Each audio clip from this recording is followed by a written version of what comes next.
Oh,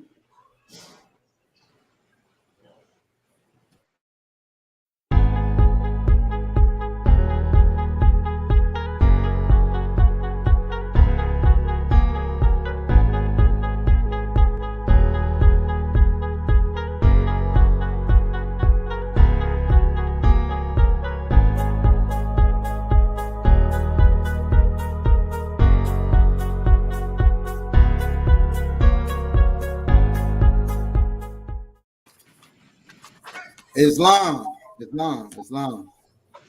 Yeah, I would like to welcome everyone to the fifth season of Universal Love, and it's been a pleasure and an honor being able to send you all some uplifting information. And I'd like to rise and give praise to Allah and honors the Prophet Noble Drew Ali, and I give honors to my beautiful wife, Sister D. Adams Bay, and my beautiful brothers, Brother T. Hopkins Bay and Brother W. Clendenin Bay. And I'll now hand it over to my wife. Peace. Islam. Yes, First, praise to Allah and honor to our Prophet Noble Jew Ali. And like the brother said, I'd like to thank you all for joining us for our fifth season of Universal Love. And with that being said, our topic tonight is death is no enemy of man. And now I'll let our guest speakers introduce themselves and share a little bit of information about themselves. Peace. Peace. peace. Muted. Islam Morris, can you hear me now? Time. First, like praise to Allah, honor to His holy and divine Prophet Noble Drew Ali, honor to each and every one of you, honor to where honor is due. Special honor to the host of Universal Love, brother and sister Adams Bay. Honors to the Grand Sheikh of the Moorish Science Temple of America, brother R. Jones Bay, and all the officials and members throughout the country, and honors to brother W. Clendenin Bay as well, the assistant Grand Sheikh at Temple number 34. Islam Morris. I'm brother T. Hopkins Bay II. I am the chairman of Temple number 11 in Philadelphia, Pennsylvania. Islam. Islam Moorish Americans. I'm Islam. Brother W. Clendenin Bay. I'm the assistant Grand Sheikh of Temple number 34. I want to give praise to Allah, the great God of the universe, give honor to the Prophet Noble Drew Ali and the Marcus Garvey, give honor to all of our leaders, past, present, and future. Give honor to Brother R. Jones Bay, our Grand Sheikh, moderator. Give honor to Brother and Sister Adams Bay and Brother T. Hopkins Bay, and give honor to all the Moorish Americans and all humanity, and then give honor to our two flags, the American flag and the Moorish flag. Peace. Islam, I just wanted to also share that I forgot to give honors to our guest speakers. So praise Allah. Praise Allah. Praise Allah. So why is death usually something that is so traumatic? And that's open to either of you, whomever would like to start. Praise Allah. Islam. Praise Allah. I feel like many people might attach trauma to death because they don't fully comprehend what is going on through that spiritual process. Everyone that is physically born will have a physical expiration. However, we're taught in the Moorish Science Temple of America that death is no enemy of man. It's a friend. Who, when the work of life is done, cuts the cord that binds the human birth to earth, that it may sail on smoother seas. When you're taught about death, like we actually have a physical human experience that we actually read about in our Holy Quran of the Moorish Science Temple of America, where we're not just reading about John and Jesus and Joseph and Mary and all of these figures. These are our ancestors, and these are things that they've experienced, and we're reading about their particular experience to hopefully encourage us, because their experience was a part of the pattern. So when we read about Matheno teaching John, who's only 12 years old, about death, he's not allowing any room for trauma to creep in. He's not allowing any room for any despair or for him to get caught up in the grieving process. He's not leaving room for that. He's explaining to him, this is a spiritual occurrence that's going on right now. However, you are still here on earth, and you have to be mindful of your mission that you're here to carry out. So I believe that's why people make attribute trauma to the experience of quote unquote losing a loved one. Um, but praise Allah, it's a blessing that we're taught that man cannot die. Islam. Islam. Praise Allah. I like to add on to the brother message, beautiful message. And, I think that the traumatic experience with death is part of a larger problem of man not understanding life itself. Mm. And that's why we go through this. You don't understand the victory of the soul. You don't understand that you're going to unfold to be a perfected man or woman. You don't understand the instructions you need to follow to get there. And so when you get to this, like the brother said, a departed one, someone's gone, what does that mean? And I think any of us has that separation feeling. The sister got the young babies, right? So the baby's loving on you and holding on to you, and someone takes the baby out of your arms and pulls it away from you. What's that baby going to start crying, right? That baby, that's not natural. So, we have this feeling because all of a sudden, and then death, it seems like the younger it is, the more traumatic it is. When it's not, like if you knew grandma was 99 years old, just had a big birthday for her, and she kind of went to sleep one night and she didn't wake up, and like, oh, grandma passed. It's kind of, oh, but she lived a good life, you know what I'm saying? Now, if you just had a little baby and they call it with SIDS, sudden death syndrome, like all of a sudden the baby, something happened to the baby, oh my goodness. Or families out in the car and have a car accident. Or when we see the planes have accidents and stuff, then it becomes traumatic. You know what I mean? Uh, when you see a senseless, the one we probably familiar with is the senseless shooting in our neighborhoods, and then the bullet goes through the wall and hits a little girl or a little boy or a little baby, and we're like, oh my goodness, and they're gone, they're death. And then because we don't understand the cycle of life and that we're solving problems there as well as here, we don't understand these things. It becomes traumatic. My baby's gone. This is that, and then they're gone forever, and they're taken from me, and this isn't right. And then they're questioning God, and they start questioning God. Like, so if you don't have that basic understanding, then not only death, but other things in life that happen will be a traumatic experience to you. Peace. Peace. Praise Allah. Next question. Praise Allah. So now I'm going to take a reading from the Holy Quran, the Moorish Science Temple of America, Chapter 4, Death and Burial of Elizabeth. Mathigo's Lessons, The Ministry of Death, Divine Instructions 1 through 3. And it reads, when John was 12 years old, his mother died, and neighbors laid her body at a tomb among her kindred in the Hebron burying ground, and near to Zacharias' tomb. And John was deeply grieved. He wept. Mathigo said, it is not well to weep because of death. Death is no enemy of man. It is a friend who, when the work of life is done, just cuts the cord that binds the human boat to earth, that it may sail on smoother seas.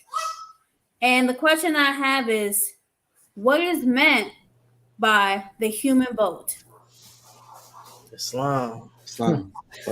Praise Allah for having visual interpretations. These are often allegorical references that we can dig a deeper meaning from. So first I look at it said, death is no enemy of man. It is a friend who, when the work of life is done, cuts the cord. So the Islam. cord would be the physical body is what we lay down. So I look at that. I look at that as the cord, and the human boat is something that you're utilizing. It's a vehicle. It's something that you use on is a particular form of transportation that's used in a particular place in the ocean. So the human boat I'm looking at as the soul. And man is not the body nor the soul. So you wouldn't be the cord or the boat, but it's what's in the boat. It's the spirit. So I'm looking at that cord as that body. The body is the part that we have to leave behind. Please. Peace. Peace. Peace. Praise Allah. Praise Allah for the thought. So when we think about when it introduces the concept of the boat, right, and a cord, it says cuts the cord that binds the boat, right, to the Islam. earth, right. So I'm thinking like first thing I'm visualizing is a boat, but this boat on the water is not free to go because it has a cord, which is like that anchor. The anchor, Islam. It's either anchored in the ground and it's not moving, and the cord's keeping it in a certain area. It can't go west. Why? It just has to stay there. Or maybe it's at a dock and they wrap the cord around the post. I don't know the proper term, but you know what I'm talking about. And so it's there, right? Now the second thing I'm thinking about, it says that it may sail on smoother seas. So that makes me think that there's certain seas you're sailing on now that might not be so smooth, as we hear on the earth plane. And these seas is a little rough. And maybe if you live a certain kind of life, you may, for the love of your stories, it may sail on smoother seas. Because if you was living the type of life here and you need some correction, maybe those seas might not be so smooth for what your actions were. Islam. But when we think about that and the tie into what the brother was talking about, the cord in chapter 3 and Elihu's Lessons of Unity of Life on page 7, it says in instruction number 2, no man live unto himself, for every living thing is bound by cords to every other living thing. Right? And so you can imagine this cord is that you're at sleep at nighttime, right? And your physical body's laying there in the bed. And you leave your body and you go and traveling in the universe, the soul plane and various things like that, other places on the earth. But that cord's still connected. That's how you get back, by that cord. So right now, that cord has us down here. And also I was thinking about the human boat as being like when it talks about in chapter 3, it says the higher self, there are two selves, instruction 5, higher self and the lower self. The higher self is human spirit clothed with soul. All right. And that's what the brother was talking about, that soul. So that human spirit, that human boat in that soul with the cord tied to the holding it to earth. And so that to me is my understanding of the human boat, human spirit, which is inside the soul. Peace. Peace. Praise Allah. Praise Allah. And so now I'm gonna take a reading from that same chapter, and I'm gonna read divine instructions 4 through 5, where it states, no language can describe a mother's worth, and yours was tried and true, but she was not called hence until her tasks were done. The cause of death are always for the best, for we are solving problems there as well as here, and one is sure to find himself where he can solve his problems best. The question is, for what is meant by when Matheno says, for we are solving problems there as well as here? And it's open to either one of you. Peace. Peace. Islam. You want that, Brother Clinton and Bay? Well, I would just add to what I was saying earlier and what you were saying is that the problems there as well as here is the earth plane and the soul plane. Chapter 1 goes in depth about the trials and temptations manifold, about the soul body, about the physical body, what they're given to us for, what they can help us accomplish. That's right. And to solve the problem, that's key. When you have a test, you might have 50 problems on the test or 100 problems on the test. And so when we look back, like I said earlier, about someone young that passes away, you're like, wow, they didn't live such a long life, but you don't know what were the problems left on their test. You know what I'm saying? Someone might be in here and they just starting off on a test. I mean, we can't always look at the physical body to determine that. You can't look and say the person is 90 years old and they about to be perfected, or the person is 12 and they got a long way to go. The person that's 12, like look at Jesus' case. Jesus is 12 years old, is like perfected man in a sense. You know what I'm saying? And he had old rabbis and masters and everyone around him that was maybe very old, and they wasn't even on that level. And then when he went through the test, there was even times when they was like, "Oh, no one this young ever got to this test." You know? So praise Allah, there as well as here. Peace. Peace. Praise Allah. And that question, it made me think about where it speaks about the lessons that we're learning. You know, chapter 1 talks about um, the foes that will stand before the face of man on the soul plane. You know, so some people, when we're living through life, we're so focused on the issues that are that we're going through, and we're being redirected to look. We're taught that the only devil from which man must be redeemed is self, the lower self. You know, so on this plane, your foe is within, but on the soul plane, the foes are going to stand before you, which are things that you created while you were here. You know, so we're forever learning lessons. You know, that's why we have to shift our paradigm in regards to how we view life. In our viewing of life, sometimes we go through an experience that's extremely challenging, and we say that it's bad. No, it's not bad, because we're perfected by the things that we suffer on the plane of manifest as well as on the plane of soul. You know, so that's a part of our perfection, learning those lessons. So you might have reached a certain point here, but it's still other degrees for you to gain when you move forward to the next plane of existence. So you're going, whether if you're done here, it's time to move on. Let's go ahead and gain some more instruction. Let's learn some more lessons so we can advance further, because the ultimate goal is to get back to a state of oneness with the Almighty God Allah. Islam. Islam. If I may add something, the brother, the way he was speaking made me think about a personal journey that maybe a lot of Moorish Americans might have, especially those that maybe wasn't born in the temple and going to Quran class and everything since they were young age. So I joined the temple. I'm about 24 years old. So I'm still just coming out of the environment of the neighborhood and everything that America has to offer for a young man in the 70s, you know, into the 80s. So when I joined the temple, and I'm finding out about the principles and becoming a perfected man and everything.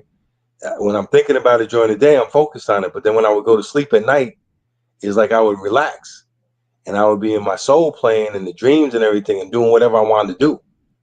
And then wake up in the morning like, oh man, is that okay? Like, you know, like, am I supposed to, you know? And I remember going through this kind of conflict for a little while. I don't know if the Moors who joined the temple went through that for a while. But then there came this point, I was in one of my dreams, right? And in my dreams, I never talked about the prophet, never talked about principles or nothing in the dream.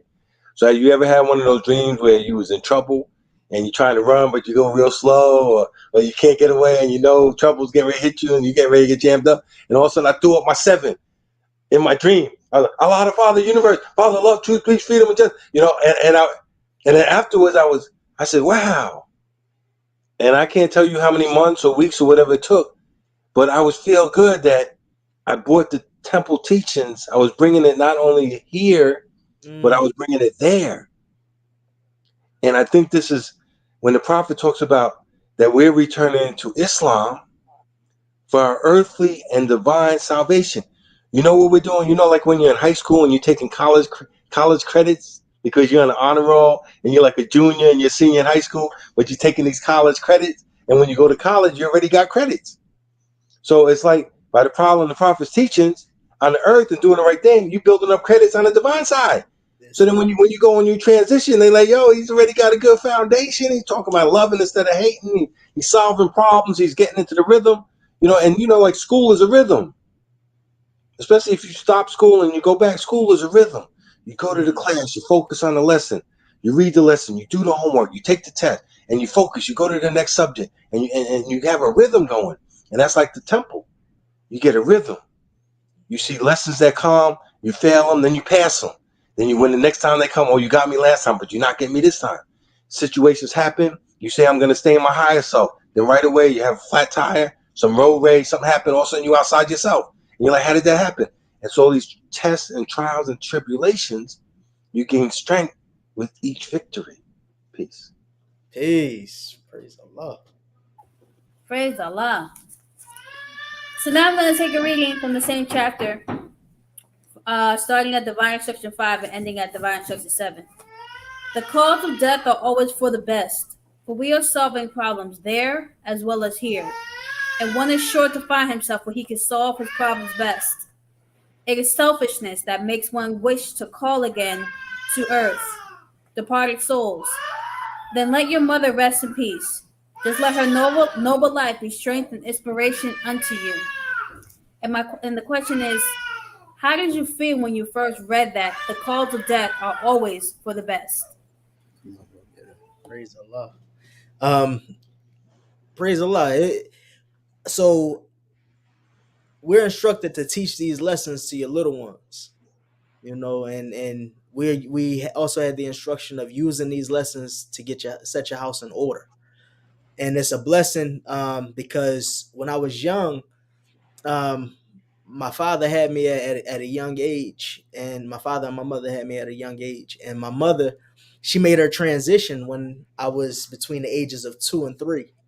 And when my mother made her transition, my father instilled these lessons within me. So I'm sure I've heard the lesson before then, but at that particular time, it gets real. It gets real. And so you're faced with a life experience. Now you're going through this. So my father, he instilled those lessons in me, and I might not be able to recall at 3 years old actually hearing it at that particular time, but I can recall some years later, once I'm of school age and I'm going to school, and all of the children are, you see them with their families, and people's mothers are coming into class, and celebrating birthdays or whatever the case may have been. And I remember one particular time I was riding with my father, and my father had me in the back seat, and we're riding, and some type of song comes on. It's a slow song, a very mellow, pull on the strings of your heart type song. And I just start crying. I started thinking about my mother, and I just start crying.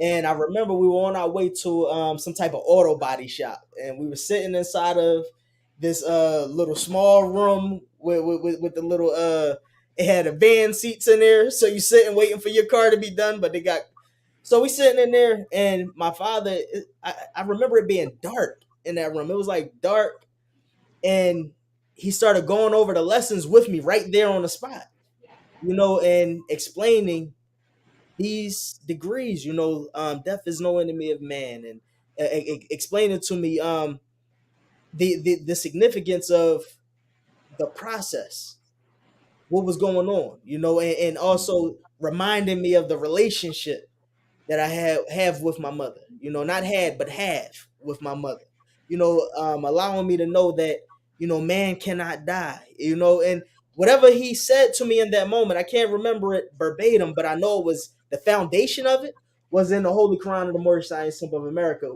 and giving me the ministry of death, and it made me feel better. And then fast forward a few years later, I was about 8 years old, and I was at my aunt's house, and my aunt, she was battling cancer, and it was expected. I'm sure the adults expected for my aunt to make her transition at that time. So all of the family is over there. I'm 8 years old. I don't know why everybody's there, but um, my aunt made her transition, and it became a chaotic scene. Like, people were losing their minds. I heard a loud scream. My grandfather fell down the step, and it was just like a chaotic situation. And it was on a holy day. And I never forget, my father came and picked me up, and I was emotional because I accepted the energy that was around me as a child. This is the environment that I'm in. This is how these people are responding. These are my family members. I love them. And now that they're feeling hurt and disturbed, I'm feeling the same way. And my father, I remember we were in the bathroom. He took me up to the bathroom, and we were in there, and he pulled out the Quran and started going over chapter 4, the ministry of death. And it was like every time that we experienced the transition of a loved one, or those emotions came back, he was able to remind me and take me directly back to where the foundation was laid. And it made me feel better every time, to the point where once I began to grow and unfold, I knew where to go. So praise Allah.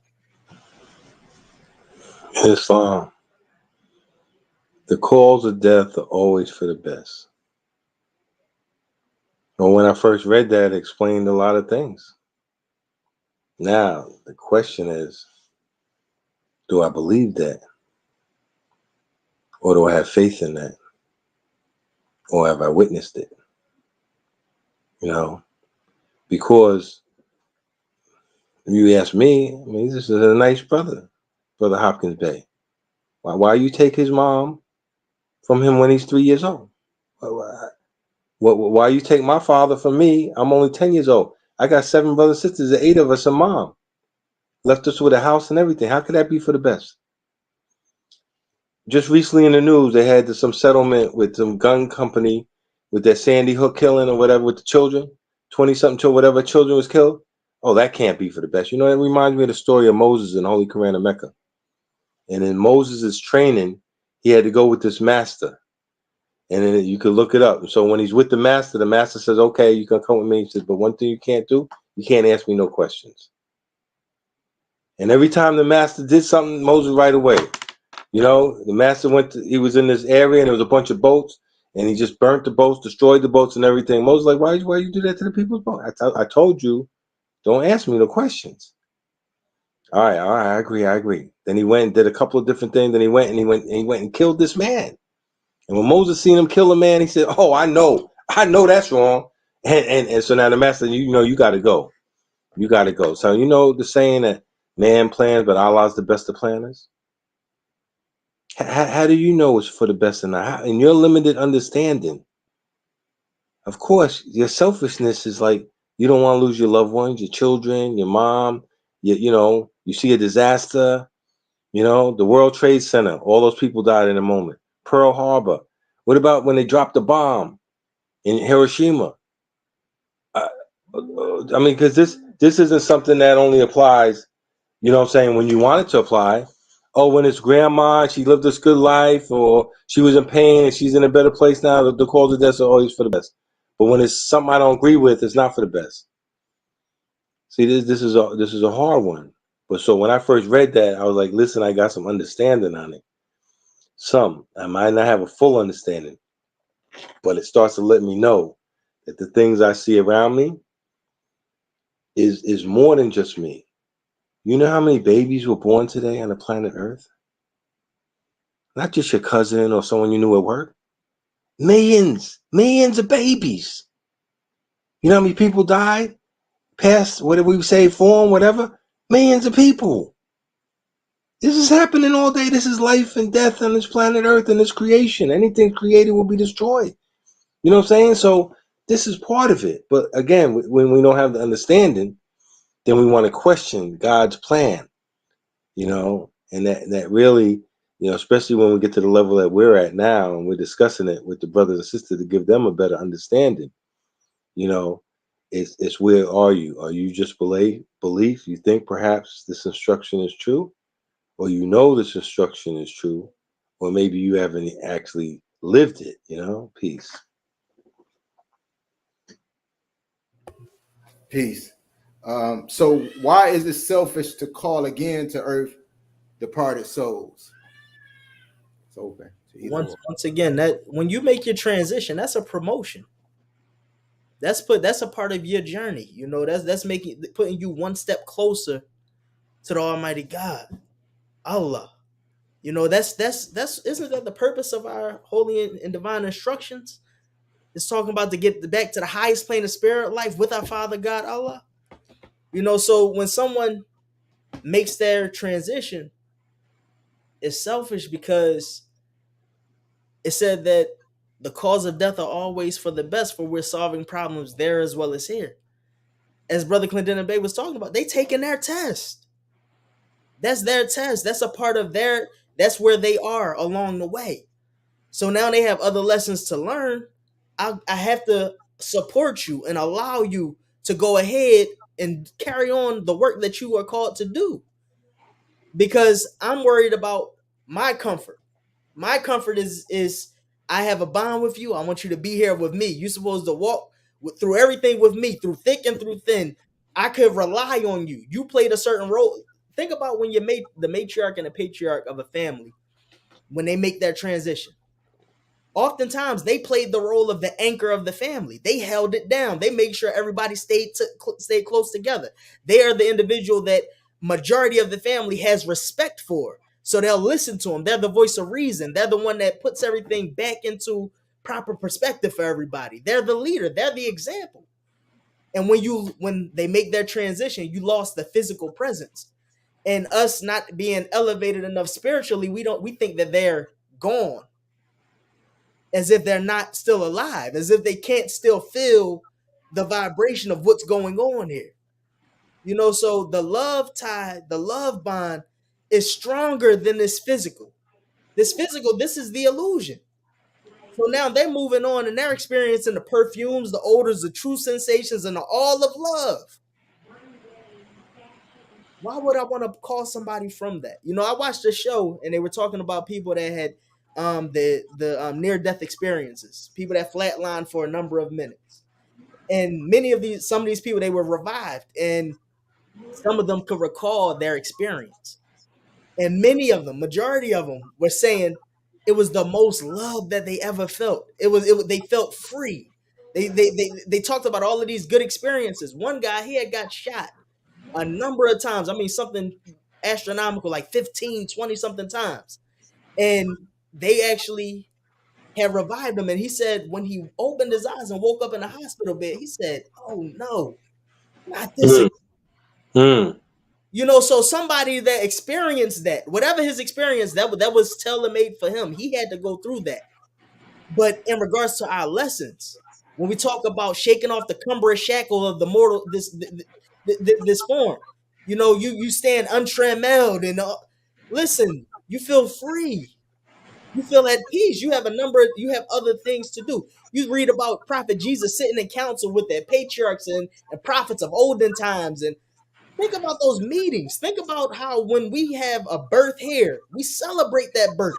We oftentimes go to the hospital and rally around the family, and we can't wait.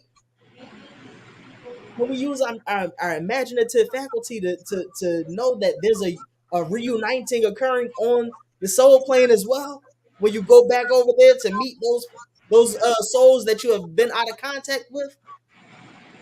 So it's selfishness because I'm often thinking about myself or how it makes me feel or what I'm not going to be able to do.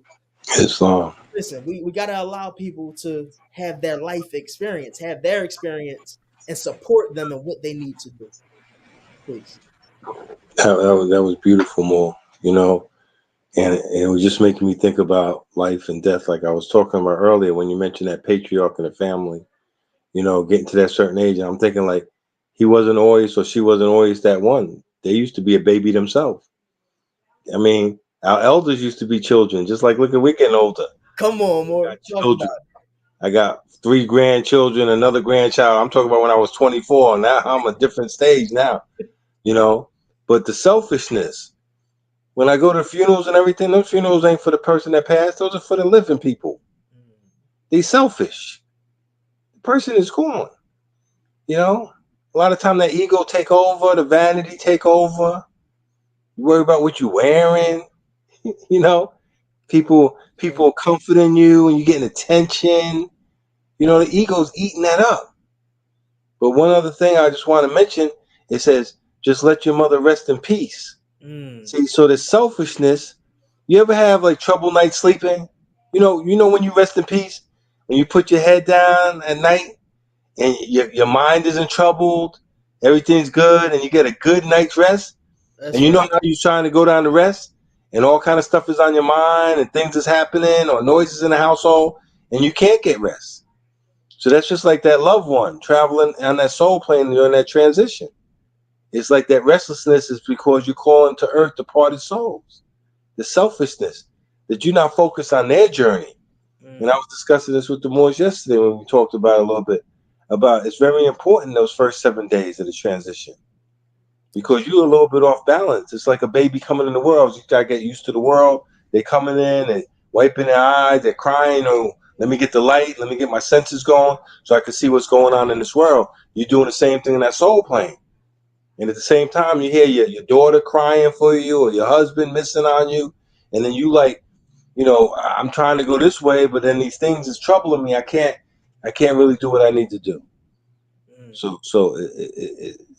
the lesson is trying to explain the science. We say the Moorish Science Temple of America. So we know there's a ministry in that. That's right. There's a science to it. And the science that Medino's teaching him is that don't call to earth to party souls. You know what I'm saying? That's selfishness. Let them, their life, be inspiration, and all of what, mothers, all of that be inspiration to you, the person you love, the loved one, the friend, whoever. But assist them, put a positive thought That's right. in their journey. Peace. Peace. Peace. Praise God. I think kind of went over it a little bit, but why is it important to know that man cannot die? Why is it important that people know this? It removes that fear. It removes that fear from you more. So it's so many things that people could use when you have certain fears outside of Allah. If we truly have faith in Allah, and we know that Allah is the great God and nothing happens without Allah's permission, it means that we have to have trust in Allah. That's fine. But in order to have trust in Allah, you have to develop a relationship with Allah. So it's important to know that, because it keeps you away from getting caught up with the illusion. Remember when Jesus, he demonstrated what he had to demonstrate, and he was explaining the ministry of death, and he explained that the fix must be solved. And you got to ask, well, what was man fixed on? We think that this is us. We think that this is us, the body. And that's why it had to be explained. Man is not the body nor the soul. He's a spirit and a part of Allah. And it's so, think about throughout time, even over 2,000 years ago, people were talking about a heaven and a hell. And they were talking about this devil that was waiting in hell. And if you lived a bad life, you were going to be confined to the pits of hell. It's extremely hot. You're going to be tortured and all of that. These are ideas that people accepted. And they thought that it wasn't no getting out of that. But in our teaching, we're taught that everything will be redeemed. So and we're taught that heaven and hell is not a place of meets and bounds. It's not a country to be reached. It's a state of mind. So once we are able to accept the fact, I create that while I'm here. Okay. So I move on to another level of existence when I physically give up this physical body. Yeah. So now you can unlock some of the potencies that exist within you. Just as when Jesus had to be the first of the human race to be transmuted into flesh divine. He had to go back to how it was when we were first physically formed in the garden. He had to let people know. So praise Allah is very important. Praise Allah. Very important. I think about when the brother was speaking is by death is the conqueror of men.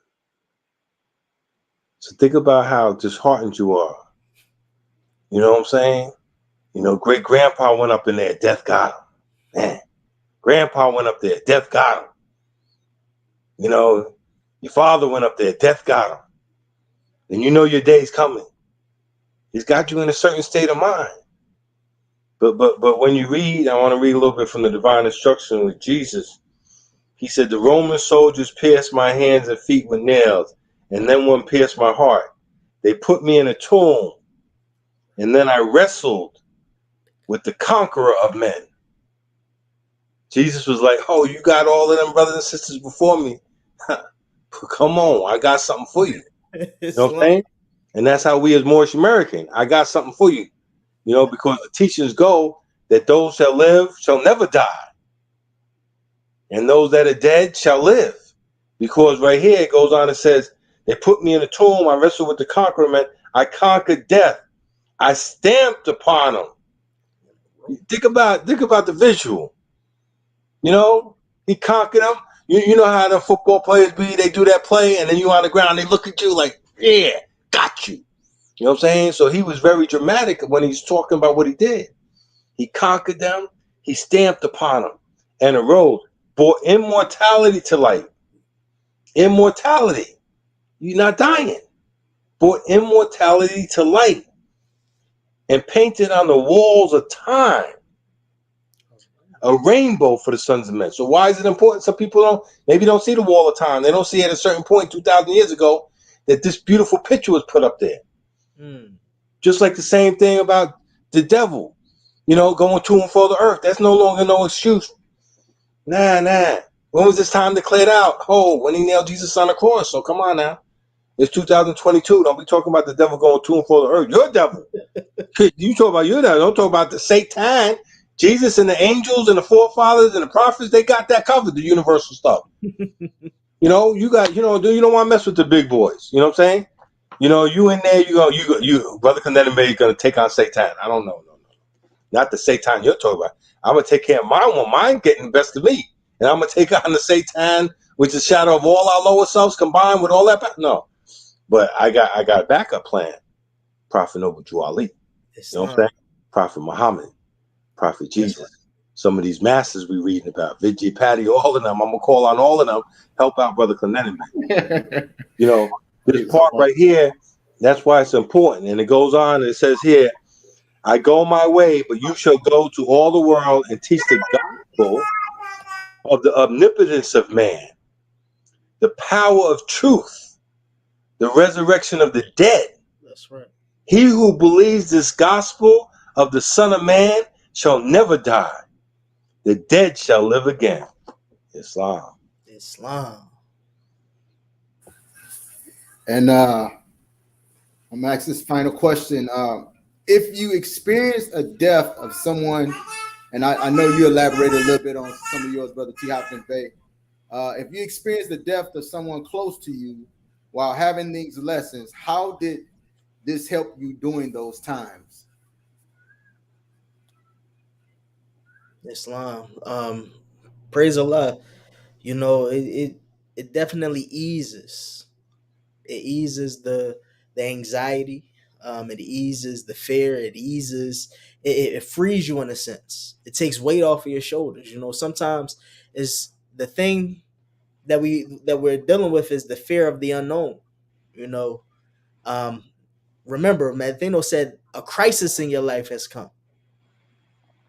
A crisis is a significant change.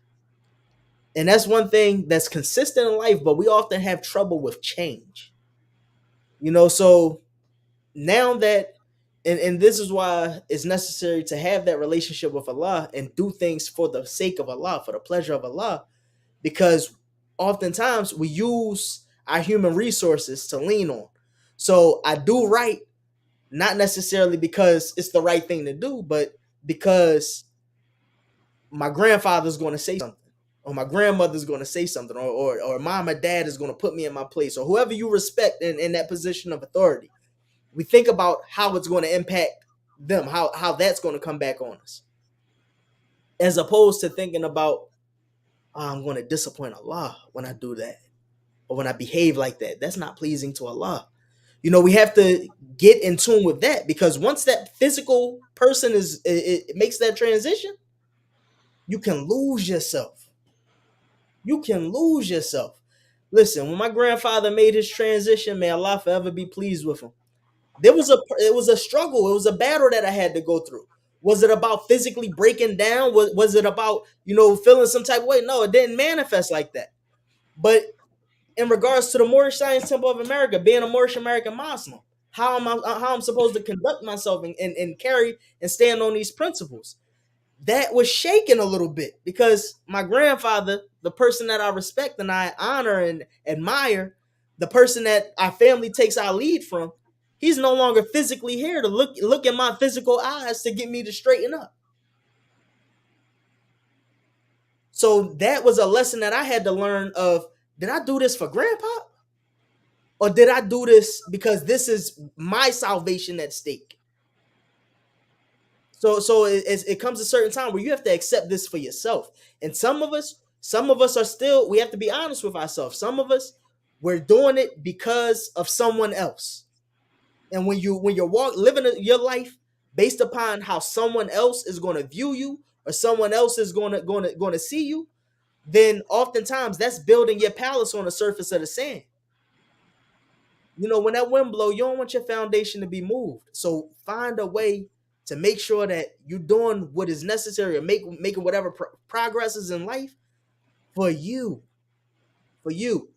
And that will save some of the heartache or hardships or the doubt that will arise in your mind when someone makes that transition, because you will fully have accepted these lessons for yourself. Islam. Islam. Praise Allah. And I want to first give honor to my nephew for the T. Hopkins Bay. I think we make a good combo. Absolutely. Praise Allah. I was thinking as we were talking of my personal relationships. I mentioned losing my dad when I was 10, and I didn't have the teachings of Prophet Noble Drew Ali. And then just being in the temple for like a year and a half, 2 years, lost my firstborn son. Me and the sister, the baby was born too early and complications, and I only had the temple teachings for 2 years, and then losing my mom about 5 years ago. And I guess I'm just using the term we always use, losing. I didn't really lose my father or my son or my mom. Excuse me for that. But you see how we get drawn back into those statements about death. They transition. And at 55, I had been in the temple 30 years. So been in a lot of funerals, seen a lot of different things. And what's interesting about that particular situation is that my mom, I'm not gonna say she was religious or not religious, but she didn't really like to go anywhere with some organized religion. But I felt like she believed in God and everything. So anyway, I had this conversation with her, and I was like, when she was talking to me about death and stuff, and she was like very practical. I got everything planned out. This is what I paid the funeral home. This is what's gonna happen. Blah blah blah. I'm like, I really don't want to talk about it. But if you're talking about it, let me ask you a question. You don't have a minister or anything like that. You never was part of any particular group. So we're your family, and I'm your son, and I'm a minister, and I love you. So I would feel better that I conduct any kind of religious ceremony That's right. for my mother than grab someone that don't know your name and try to bring them in here to act like. And she's like, I agree. So when the moment came, it was rough for the family. It was rough for me.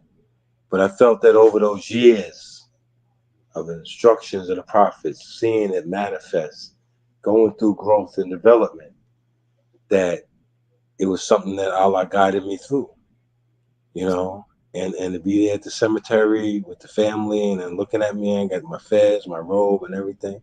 Cause she knew I'm not, I'm coming, Mom.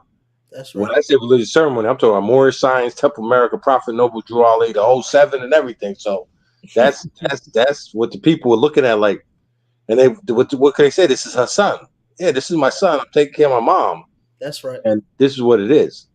So those personal experiences, just like the rest of the prophet's teachings, there's one thing to join the temple and say, I got principles, love, truth, peace, freedom, justice. Look at my crescent pen. Look at the flag that I have, and look at the fez on my head. But now you got to live up to that, Mm. and that takes a lifetime, especially, like I said, if you have 10, 20, 30, 40 years of that Negro life. You know what I'm saying? It's just like, you want to iron the pants and the shirt, but you got to clean it up first. You can't just iron a dirty pair of pants. So that was That's right. I got to clean myself up, and then you could iron and get the wrinkles out. Peace. Peace. And praise the Lord. I just wanted to, can I go ahead and camel walk with that, Brother Adams? Come on, go right ahead, my brother. Listen, a lot of this is for our perfection. Oftentimes we put so much thought into the process, or how somebody's transition occurred, or what we got to say, what we didn't get to say. Oftentimes it's a lesson for us that's still here. That's a part of our life sums. We have to work that out. How do we deal with these things? Because they're at peace. They moving forward. Allah willing, they're moving forward and they're being about their father's work. But it's a test and a trial for us. And Brother Clinton the Bay was talking about dreams earlier. I had a dream. I had two dreams that shook me a little bit. I had a dream of my father transitioning a while back, and I had a dream of my son transitioning a while back. And the thing that I didn't like in that dream is I didn't uphold the lessons in that dream. I fell apart. I fell apart in that dream. But it was so real. And it was like Allah giving me a sign or giving me a message of, listen, it's still work to do. It's still work to do on yourself. And you have to unfold into something. So you don't know how you're going to respond in any life event until you're faced with it. So this is why community is important, because the lower self, he's going to try to separate you from your community. He's going to try to get you secluded so you can yield to despair and go through that depression and a number of different other things. Remember when Jesus was in the wilderness alone and his friends had found him and he was hungry, but they ministered to him. See, he had a mission that he was on, and they had to see him through until the finish line. So at the end, listen, you might become weak. You might feel weak and feel it on you some type of way, but you have to have community to lean on. So don't seclude yourself. Don't allow the lower self to win, because when you're by yourself and you're alone with certain thoughts, certain types of thoughts, sometimes you got to call in a lifeline. Call somebody, say Islam, or open yourself up to be ministered to. But oftentimes we're caught up in vanity, and we don't allow ourselves the opportunity to be ministered to. We close our heart off to certain things. And also have empathy for those that are experiencing these trials, these crises in their life. Don't look at, oh, well, yeah, we all got these lessons and they not demonstrating the lessons. And sometimes we too rigid with this. Give somebody some space to have their life experience and to pray for them. Pray for them. If you feel like people are not handling a situation correctly, pray for them, pray with them, lay hands on them, love them, surround them, and be there. And remember, it said it's not well to weep because of death. Not the fact that you may have some moments where tears run down your face. You may have some moments where you think about the memories that you shared with your loved one. There's nothing wrong with that. When we enter the Moorish Science Temple of America, we're not telling you not to feel, not to be human, to build up some type of fictitious wall. Like, no, you still can experience that, but don't get lost in it. Don't forget about what mission that you're on. Peace. Well, praise Allah for these beautiful lessons and information the brothers put out here.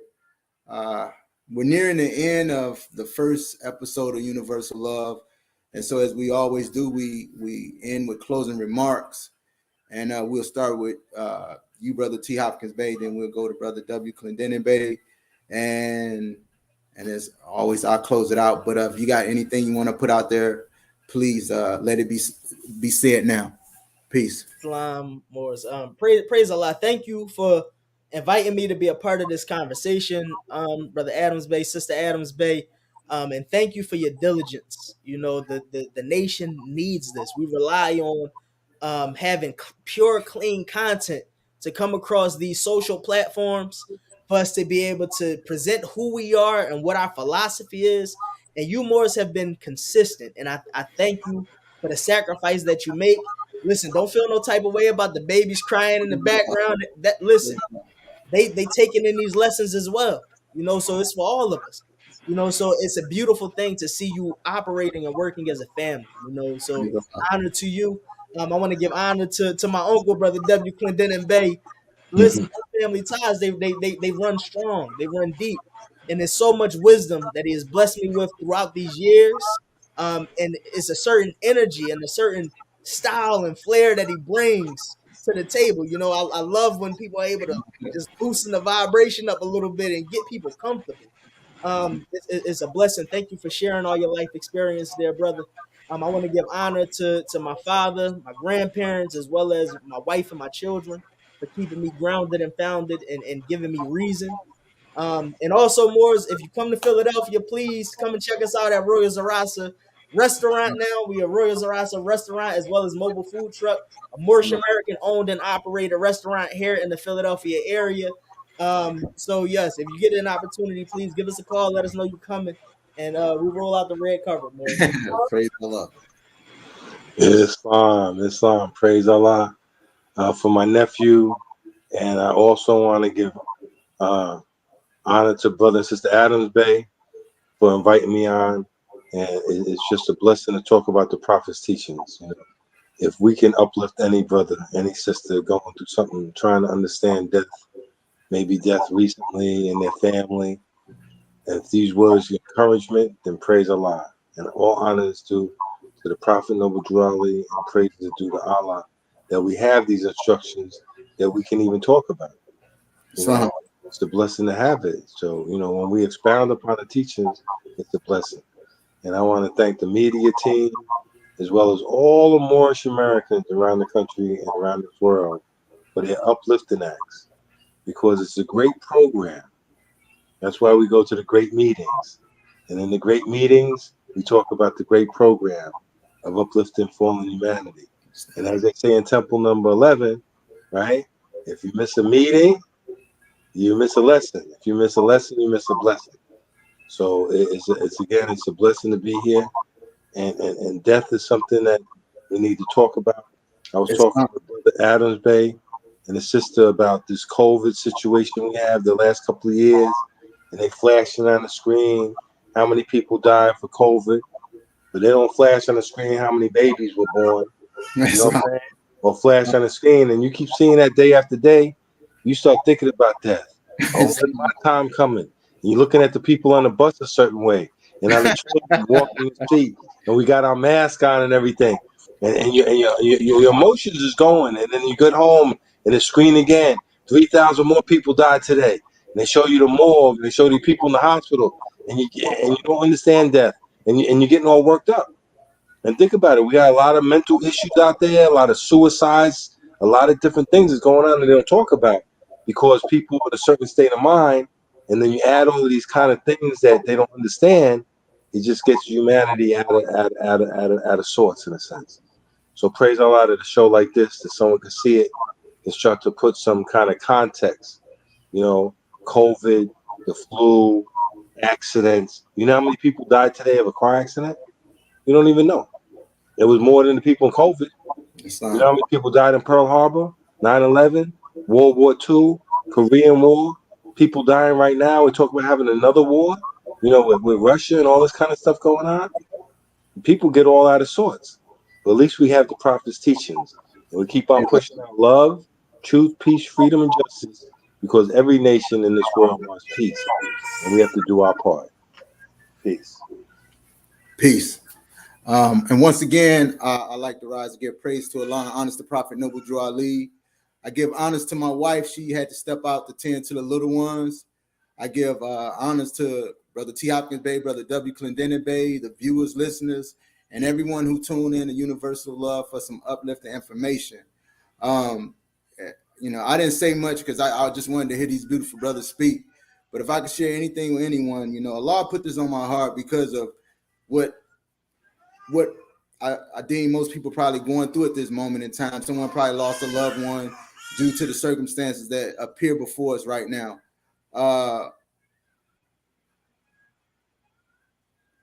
the lessons and the information that these brothers put out here is much needed, because like they were saying, you have a lot of people struggling with mental issues and mental conditions. And the prophet brought us something that he said you could take it, it could save a nation, not taking to save yourself. But in saving ourselves, we could also help our brothers and sisters that do not have these teachings, you know. And I just want people to know that someone's always there with you, no matter where you at, no matter what you're going through, because we learned that a lion man is one. And when you place your hands in Allah's hand, all will be well. So just remember, if you ever feel like you in a rut and can't get out of it, call on Allah. Call on Allah, and all will be well. And with that being said, what's in you is in me, and what's in me is in you. And if we can focus on Allah and each other, we can accomplish some mighty things. Peace.